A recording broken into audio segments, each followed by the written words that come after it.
In the Detroit Convention Center, mail-in ballots are being processed early for the first time in this largely Democratic city. This is what happened in 2020 when the count didn't start until Election Day.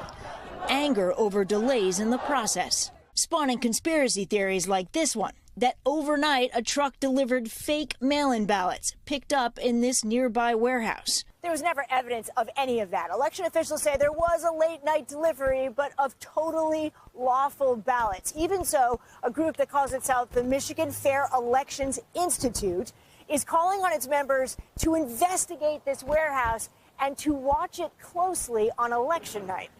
In the fallout from the 2020 election, at least 3 Michigan organizations, all with similar sounding names, have taken shape, training their supporters, many of whom believe the last election was stolen, to become poll watchers. They're out looking for fraud. Are you concerned that they're going to disrupt this election? Yeah, of course. I mean, we're in an era of misinformation.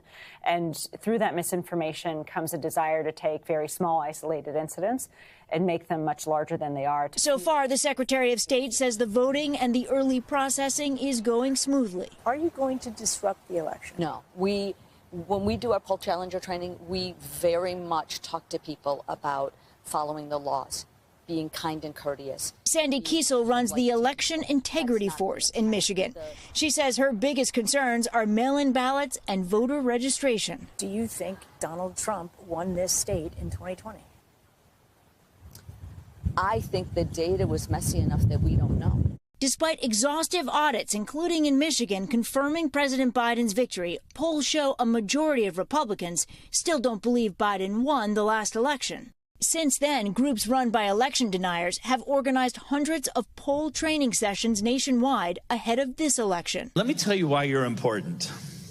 Because there's so much fraud here, it's easy to find. There's no evidence of widespread fraud, but faith in the election system is shaken. How difficult is it to restore that faith?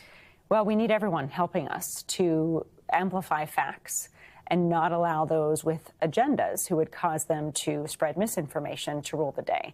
David Jaffe is a Democratic poll watcher in the Detroit Convention Center. The process in this room works efficiently and fairly. It is set up so it is virtually impossible to cheat.